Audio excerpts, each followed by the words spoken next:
Olá, tudo bom? Com certeza você já se preocupa com a sua saúde, tenta se alimentar bem, fazer exercício, se hidratar bastante, mas às vezes a gente acaba esquecendo de áreas específicas que deve higienizar no dia a dia. Algumas dessas áreas são óbvias e espero que todo mundo já higienize direitinho, mas tem outras que não são tão óbvias assim. As pessoas às vezes higienizam da forma errada, com a frequência errada. E aí, complicado porque podem causar odor, irritação, infecções que podem até mesmo colocar a nossa saúde em risco. Eu vou te falar quais são essas áreas e os cuidados reais a se ter, principalmente se você tem 60 anos ou mais. Fica aí até o final que você não vai querer perder. Antes de começar, eu quero te perguntar quantos anos você tem, de onde você fala, qual é o nome da sua cidade, e você vem percebendo com o passar do tempo que a higiene está diferente para você em termos de produtos que você usa, a frequência que você faz, a sua higienização. Isso mudou para você com o passar do tempo? Escreve para mim aqui embaixo nos comentários, eu vou adorar ver o seu comentário. Lembra de deixar a curtida no vídeo, isso me ajuda muito, e compartilha com quem você acha que vai se beneficiar desse conteúdo. Vamos ampliar essa corrente do bem, que é isso que eu quero aqui com o canal. Primeira região que deve ter sempre muito cuidado ao ser higienizada e deve ser lembrada de ser higienizada assim é o umbigo. O umbigo é uma área que as pessoas normalmente esquecem que precisam higienizar, mas tem que ser feita uma higienização com cuidado. O umbigo ele é um canto mais úmido, muito protegido ali e normalmente se acumulam células mortas, suor, até mesmo pode ter uma certa microbioma cutâneo vivendo ali, né, muitas bactérias, porque quando ele tem um excesso de detrito, um excesso de células mesmo, aquilo pode inflamar, pode dar um certo mau odor. Então é importante que a gente higienize, mas da maneira correta, porque tem gente que pega um algodão, um cotonete duro, enfia ali no umbigo, fica fazendo uma fricção. Isso pode ferir a pele, que a pele muitas vezes é muito fininha. E aí sim, como já tinha uma população de bactéria ali, células mortas, pode ser uma porta de infecção, pode causar problemas mais graves para você. Então o ideal é que você umedeça um algodão mesmo, sem a haste dura do cotonete, e que você limpe com água e sabão a parte que você consegue. Não precisa enfiar o dedo lá dentro, enfiar nada dentro do umbigo, porque isso pode ferir, pode machucar. E o ideal também é que você seque muito bem essas áreas depois. O umbigo deve ser bem seco depois com a toalha. E se houver dor, secreção ou um cheiro forte persistente nessa área do umbigo, é importante que o médico avalie também. Segunda área é atrás da nossa orelha. Muitas vezes as pessoas esquecem, lavam o cabelo, lavam o pescoço, lavam aqui a parte do colo, daqui para baixo, mas esquecem de lavar atrás da orelha. Nossa mãe, nossa avó já falava, né, que é uma área que deve ser bem higienizada, porque ali a gente tem muita coisa, né? Tem a própria secreção sebácea, tem acúmulo de suor, de poeira, de produtos cosméticos, de cabelo, condicionador e tudo. Então pode grudar ali muitos resíduos químicos de pele, até mesmo bactérias, e podem gerar um certo odor. Então o ideal é que a gente lave com a ponta dos dedos, com uma esponja macia atrás, ou até mesmo com um algodão, se você quiser. E lembra sempre de secar esse vinco onde a orelha se encontra com a cabeça, porque quem tem dermatite seborreica pode precisar até mesmo usar um shampoo anti-caspa específico, alguma loção específica nessas laterais. Vale a pena conversar com o dermatologista. O que não dá para você deixar essa área muito úmida também, que pode ter uma proliferação de fungos. E a gente sabe que quando tem essa pele rachada, proliferação de fungos, de bactéria, pode até mesmo cair na corrente sanguínea e pode ser perigoso pra gente. Outra área que a gente deve higienizar com bastante cuidado é a axila. Claro que todo mundo, quando pensa no banho, pensa sempre na axila, porque é uma das áreas que já, né, normalmente tem um acúmulo maior de suor ali, de bactérias, já tem um odor mais característico. E essas bactérias que estão lá muito presentes, muitas vezes se decompõem em compostos voláteis, dando aquele odor bem característico do cheiro da axila. Então é super importante toda vez que o idoso for tomar banho, que você for tomar banho, higienizar bem essa axila.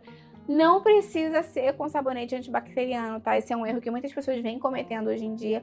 O sabonete antibacteriano, ele não só mata a bactéria ruim, mas mata também a bactéria boa e pode ter até uma desbiose na pele ali da axila.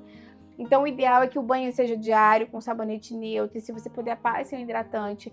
Use roupas com tecido respirável, roupas de algodão, roupas que não sejam sintéticas, que fiquem abafando ali. Seca bem a axila depois do banho. Lembre-se, se possível, de usar um desodorante. porque ele ajuda também nessa questão do controle populacional de bactérias e até mesmo na questão do odor, que pode ser socialmente desagradável. E se você perceber, né, que você está com algum tipo de nódulo, algum tipo de dor nessa região da axila, um odor muito intenso, se sair alguma secreção, pode ser algum tipo de presença de bactéria persistente, pode ter machucado a pele, ter feito uma colônia ali de bactéria, até mesmo uma pústula, um abscesso, e é importante investigar com o médico, porque não é comum que a gente sinta dor na região da axila, tá? Então esse é um ponto importante para se colocar também. Outra região que deve ser sempre muito bem higienizada é a virilha e essa região íntima. Isso porque pode dar aquele intertrigo, que é uma assadura inflamatória, e pode dar também micose por umidade e pelo atrito, principalmente nas pessoas mais obesas, nas pessoas que têm muitas dobrinhas, pode ser uma área mais difícil de higienizar. Principalmente se você é uma pessoa que já está com um peso muito alto, tem dificuldade de visualizar essa área. Lembra que é bem importante lavar bem todos os dias e secar. Se você tem muita pele, levantar a pele, secar com uma toalha limpa, só dando batidinhas, sem esfregar, sem magoar a pele. Reduzir o atrito, né? Ter uma roupa íntima de algodão, um tecido mais respirável, trocar a roupa íntima todos os dias ou todas as vezes que você tomar banho, se você tomar banho mais uma vez por dia.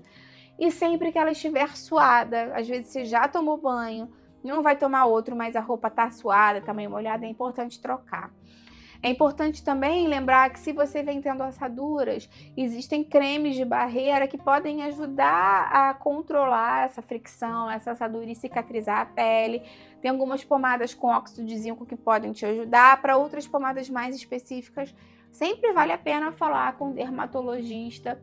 E se essa coceira, se essa vermelhidão persistirem, se você sentir que tem algum tipo de secreção, machucado, que não está cicatrizando, é importante você buscar tratamento médico, porque pode ser necessário talvez uma pomada antibacteriana, antifúngica, e não só um talco ou uma pomada que você compra, né, sem prescrição na farmácia. Então, não deixe isso evoluir, porque para muitas pessoas, como é uma área que às vezes a pessoa não enxerga, mais uma vez pode formar ali uma população grande de bactérias, até mesmo um abscesso, e pode ser perigoso para você. Outra área que é muito importante lavar é o pé. Tem gente que só deixa a água cair no banho, mas lembra de observar o seu pé, de higienizar entre os dedinhos e de secar muito bem essas áreas. Fissuras e micoses entre os dedos do pé podem virar uma porta de entrada para celulite, principalmente se você é diabético, tem doença vascular, pode ser uma porta de entrada para um fungo, uma bactéria até cair na circulação. Então, o ideal é que você tenha uma rotina de higiene diária do seu pé, com uma água morna, um sabonete neutro, limpar entre os dedos, secar é muito importante entre os dedos, hidratar sempre que possível o calcanhar, a planta do pé. Não precisa hidratar entre os dedos, que a pele já é muito fininha. Deixar a unha sempre retinha, cortada e limpa, higienizada.